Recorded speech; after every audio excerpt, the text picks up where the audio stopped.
Hi hello welcome to our YouTube channel. ఒక సరదా ప్రయాణం ఊహించని మలుపు తిరిగి ప్రాణాల మీదకు వస్తే ఎలా ఉంటుందో తెలుసుకోవాలని ఉందా?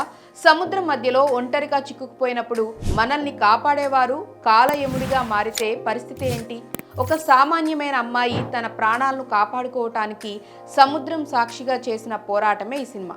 ఈరోజు మనం మాట్లాడుకోబోయేది ఒళ్ళు గగ్గురు పొడ్చే సర్వైవల్ థ్రిల్లర్ డెడ్ సీ.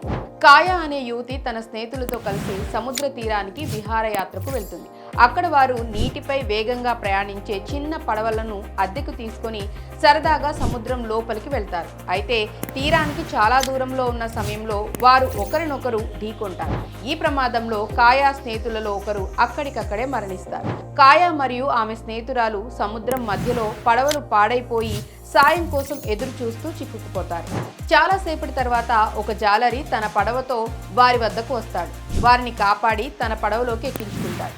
మొదట అతను చాలా మంచివాళ్లా నటించి వారికి ఆహారం, ఆశ్రయం ఇస్తాడు. కానీ కొద్దిసేపటికే కాయాకు ఆ వ్యక్తి ప్రవర్తనలో మార్పు కనిపిస్తుంది. ఆ జాలరి సముద్రంలో చిక్కుకున్న వారిని కాపాడి ఆ తర్వాత వారి శరీర అవయవాలను అమ్ముకునే క్రూరమైన నేరస్తుడని ఆమెకు అర్థమవుతుంది.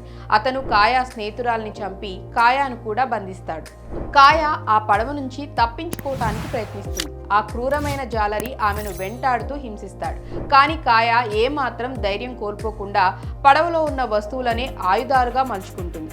ఎంతో తెలివిగా ఆ రాక్షసుడి కళ్ళు గప్పి అతనిపై ఎదురుదాడి చేస్తుంది.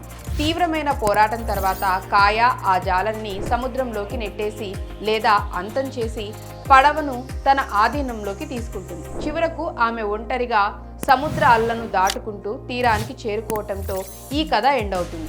సో ఫ్రెండ్స్, ఇది డెడ్ సీ మూవీ స్టోరీ. ఎలా అనిపించిందో కామెంట్స్లో చెప్పండి. ఒకవేళ మీరు కనుక ఇలాంటి సిచ్యువేషన్స్లో ఉన్నప్పుడు ఏం చేస్తారో కూడా కామెంట్ చేయండి. అలాగే వీడియో నచ్చితే ఛానల్ని లైక్ చేయండి, షేర్ చేయండి, సబ్స్క్రైబ్ చేసుకోవటం మర్చిపోవద్దు.